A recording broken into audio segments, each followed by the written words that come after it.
Today, we distributed bag at Lobo Elementary School. Did you know our Lanta Baget project aligns with SDG for quality education?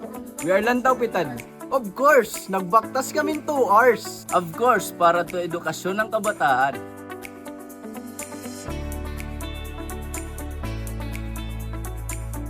Truhan Lantaw Bagets Project, dapat aton mga estudyante na mabubuligan ha Lobo Elementary School.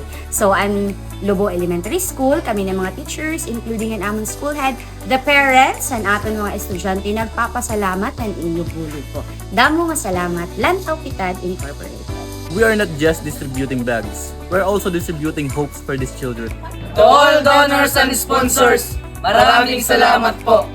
Padayon ang paglantaw ngan pagpitad parahan pag-ugop ha edukasyon. Lagit-lagi para sa Diyos, kabataan at bayan. We see the future and we walk with progress.